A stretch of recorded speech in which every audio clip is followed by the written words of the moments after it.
So madam 22 రోజుల నుంచి రోడ్ల మీదే మీ జీవనం అంతా కనిపిస్తూ ఉంది. చర్చలకు వెళ్ళారు, చర్చల్లో కూడా మీకు సానుకూలంగా అయితే స్పందన రాలేదు.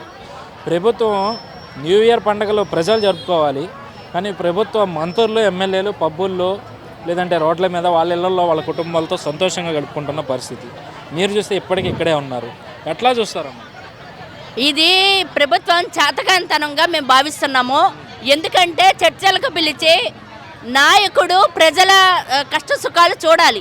అక్క చెల్లెమ్మలు అని సంబోధించినంత మాత్రాన ఆయన నాయకుడు అవ్వడు.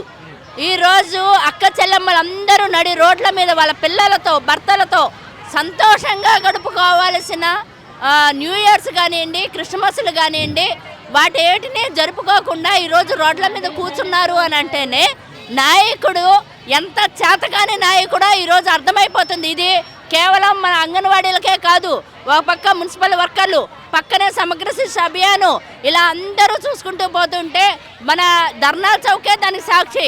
అలాంటి టైంలో ఇప్పటికైనా సరే మమ్మల్ని చర్చలు పిలువు, సానుకూలంగా స్పందించు. మేమేమి గొంతెమ్మ కోరికలు కోరలేదు కదా, మాకు వేతనం పెంచండి, గ్రాట్యుటీ అమలు చేయండి. అసలు తెలివిగల వాళ్ళైతే మమ్మల్ని చర్చలో పిలిచినప్పుడు గ్రాట్యుటీ ఇప్పటికిప్పుడు 1,06,000 మందికి అమలు అవ్వదు. ప్రతి సంవత్సరం ఒక 2,000 మంది మాత్రమే రిటైర్ అవుతారు, వాళ్ళకి మాత్రమే అది అమలు జరుగుతుంది. అలాంటప్పుడు గ్రాట్యుటీ ఇవ్వటం అనేది కష్టంతో కూడిన పని కాదు. ఇతర రాష్ట్రాలు ఇస్తున్నారు, ఇప్పుడు మన మొక్కలమే వచ్చేసి ఇవ్వమని అడగట్లేదు. ఇతర రాష్ట్రాలన్నీ సుప్రీంకోర్టు ఇచ్చిన తీర్పును అమలు చేయాలి అని చెప్పేసి అమలు చేస్తున్నారు.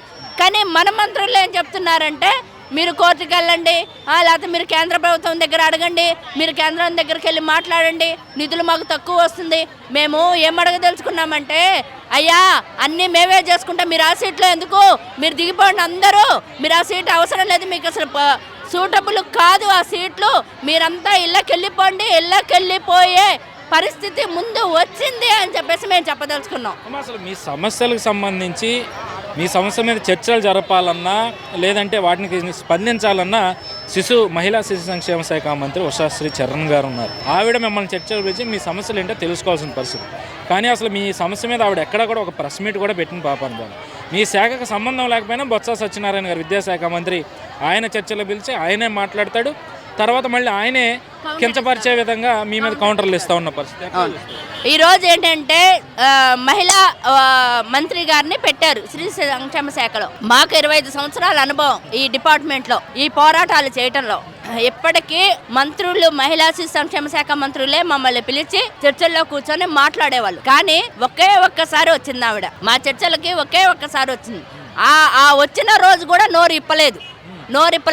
బొత్స సత్యనారాయణ గారు కానీ, ఆర్థిక శాఖ మంత్రి గారు కానీ, వాళ్ళు ఏం చెప్తే దానికి వాళ్ళు తలూపమంటే ఏమో తలూపింది, వాళ్ళు ఇట్లా చూడంగానే ఆపేసింది. అదే తప్ప రెండో పని లేదు. అసలు ఆమెకి డిపార్ట్మెంట్ గురించి కానీ, అంగన్వాడీ వర్కర్లు కానీ, హెల్పర్లు కానీ, వాళ్ళు పడే కష్టాల గురించి కానీ, వాళ్ళు పడే ఆవేదన గురించి కానీ, వాళ్ళ కడుపు మంట గురించి కానీ, వాళ్ళ ఆకలి కేకల గురించి కానీ తెలియదు. సో అంటే ఎన్నికల దగ్గరికి వస్తా అంటే ఇప్పుడు మీ రాష్ట్రం అంతా ఉద్యమాంధ్రప్రదేశ్గా మారిపోతే ఎవరైతే ఉద్యమాలు చేస్తూ ఉన్నారో వాళ్ళందరికీ రాజకీయ రంగు పులిమే ప్రయత్నం ప్రభుత్వం చేస్తూ ఉంది. దీన్ని ఎట్లా? ఇప్పుడు నాకు ఆకలిస్తే నేను తింటాను, నాకు ఆకలిస్తే మీరు తింటే మీ నా కడుపు నిండదు కదా. ఇప్పుడు ఈరోజు అంగన్వాడీ కార్యకర్తలు కడుపు మండుతుంది. మేము ఇప్పటికిప్పుడే మీరు ఎలక్షన్స్ వచ్చేసాయని మేము రోడ్డు మీదకి రాలేదు. మేము మార్చి నెల నుంచి పోరాటాలు చేస్తున్నాం. కావాలంటే మీడియా మిత్రులే మా క్లిప్పింగ్స్ అన్నీ బయటికి తీయండి. మంత్రులందరికీ దయచేసి మా తరపున మీరు పంపించండి. అయ్యా వీళ్ళు ఎన్నిసార్లు రోడ్ల మీదకి వచ్చారు, మార్చి 20 వచ్చాం, సెప్టెంబర్ 25 వచ్చాం, ఎన్నిసార్లు రోడ్ల మీదకి వచ్చారు, ఎన్నిసార్లు తన్నులు తిన్నాం, ఎన్ని స్టేషన్లు సరిపోవట్లా, కళ్యాణ మండపాలు ఎన్నిట్లో మమ్మల్ని పెట్టారు, ఇవన్నీ మీరు లెక్కలు తీయండి. మేము ఇప్పటికిప్పుడు వచ్చి మేము అడగట్లేదు. మీరు అసలు 4.5 సంవత్సరాలు అయితే ఇప్పటి వరకు నువ్వెందుకు మమ్మల్ని పిలవలేదు, ఎందుకు మాతో చర్చించలేదు, మా సమస్యలు ఇప్పటి వరకు ఎందుకు మీరు ఇచ్చేయలేదు, మేము రోడ్డు మీదకి వచ్చిన తర్వాత మాతో చర్చలు చేస్తున్నారు అని చెప్పేసి మేము చెప్పదలుచుకున్నాం. సో మరి ఏంటి ఇంకా పండగ, పెద్ద పండగ కూడా వస్తుంది. అందరూ సంక్రాంతి అంటే చాలా గొప్పగా జరుపుకుంటారు ఆంధ్ర రాష్ట్రంలో. ఇప్పటికైనా ప్రభుత్వం స్పందించి మీకు సానుకూలంగా నిర్ణయం తీసుకుంటుందని ఎంతవరకు నమ్ముతా ఉన్నారు? పెద్ద పండగ మొత్తం తెలుగు రాష్ట్రాలలో చేసుకునే పెద్ద పండగ ఏంటి అంటే సంక్రాంతి. మనకి కొత్త సంవత్సరంలో వచ్చే మొదటి పండగ. అయినా సరే ప్రభుత్వం కనుక స్పందించలేదు అంటే నిన్న జనవరి 1 ఎలా మేము ముగ్గులేసేసుకుని టెంట్లలోనే కూర్చున్నామో రేపు ఉసూరమంటూ అదే పనిలో ఈ టెంట్లలోనే చేసుకుంటాం. మా ఇబ్బంది పడం. కాకపోతే మా సమస్య పరిష్కారం అయ్యేదాకా మేము డ్యూటీల్లో జాయిన్ అయ్యేది లేదు, మేము సమ్మె విరమించేది లేదు. దాదాపు 22 రోజులు మీ సమస్యలను పక్కన పెట్టి న్యూ ఇయర్ వేడుకలు జరుపుకుంటా ఉన్నారు అధికార పార్టీ మంత్రులంతా కూడా. దీన్ని ఎట్లా చూస్తారమ్మా? మేము దీన్ని వ్యతిరేకిస్తున్నామండి. మేము 22 రోజుల నుంచి ఆందోళన చేస్తున్నాం. కనీస వేతనం 26,000 ఇవ్వాలి, సుప్రీంకోర్టు తీర్పు ప్రకారం గ్రాడ్యుయేట్ ఇవ్వాలని చెప్పి కోరుతున్నామండి. కానీ సీఎం గారి దున్నపోత మీద వర్షం పడ్డట్టుగా నిమ్మక నీరెత్తినట్టుగా కూర్చున్నాడు. అనేక సార్లు చర్చకి పిలిచినా కూడా మా జీతాల గురించి పరిష్కరించకుండా మంత్రులు ఇష్టం వచ్చినట్టుగా మాట్లాడుతున్నారండి. దీన్ని మేము వ్యతిరేకిస్తున్నాం. సో అంటే బాధ్యతాయుతంగా స్పందించాల్సిన మంత్రి కూడా అసలు మీ శాఖకి సంబంధం లేదు మహిళా శిశు సంక్షేమానికి, కానీ విద్యాశాఖ మంత్రి మీ అంశాల్లో కలుగ చేసుకుంటూ ఉంటారు. మీ మహిళా సంక్షేమ శాఖ మంత్రి అసలు ఎక్కడున్నారు ఉషశ్రీ చరణ్ గారు? ఎవరికీ తెలియని పరిస్థితి. ఆవిడ వద్దకు వెళ్ళింది అనుకుంటున్నారు అసలు? ఆవిడ దగ్గరికి వెళ్ళినా ఏమీ తెలియనట్టుగా పట్టించుకోకుండా నిమ్మక నీరెత్తినట్టుగా ఉంటుందండి. అసలు ఆవిడ కూడా మా విషయాల్లో స్పందించి మాకు తగిన న్యాయం చేయాలని మేము అడుగుతున్నామండి.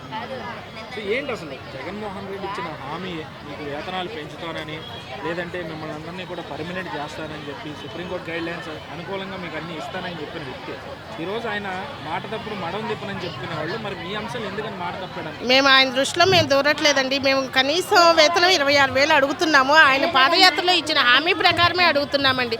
ఆయన మా విషయం ఎందుకు పట్టించుకోవట్లేదు? ఇప్పటికైనా స్పందించి మా విషయాన్ని, మా జీతాలు గ్రాడ్యుయేట్ అమలు చేయాలని అడుగుతున్నాము. లేని పక్షంలో మేము తాడేపల్లి సీఎం క్యాంప్ ఆఫీస్ అయినా ముట్టడికి వెనకాడము. ఎంతమంది మమ్మల్ని దిగ్బంధి చేసిన మా పోరాటం ఇక్కడి నుంచి ఉధృతంగా సాగుతుందని మేము చెప్తున్నామండి. సో అంటే మీరు ఇన్ని రోజులుగా 22 రోజులుగా ఇక్కడ రాస్తారోకోలు చేశారు, రోడ్ల మీద ధర్నాలు చేశారు, ఎమ్మెల్యేలు ఇళ్లను కూడా ముట్టడించిన పరిస్థితి. ఇప్పటికే కూడా ప్రభుత్వం మీకు అనుకూలంగా స్పందించలేదు. మీరు తాడేపల్లి ప్యాలెస్ని ముట్టడించినంత మాత్రం మీకు అనుకూలంగా స్పందిస్తాడని మీరు ఎట్లా అనుకుంటారు? అప్పటికైనా స్పందించకపోతే ఏం చేయాలనేది మేము అప్పుడు మా లబ్ధిదారులతో మాట్లాడుకొని ఆయన గద్దె దించడానికైనా మేము వెనకాడమండి. మా లబ్ధిదారుల దగ్గరికి వెళ్ళి మీటింగ్ చెప్పుకొని మాకు ఎంతోమంది అండి, మేము 1,00,000 మంది, మా 1,00,000 తోడు మా బెన్స్ 30,000 మంది, దగ్గర 3 లక్షల మంది బెన్స్ ఉన్నామండి. అందరం కలిసి ఆయన ఏ విధంగా గద్దె దించాలి అని వెనక వేయాలని ఆలోచిస్తాము.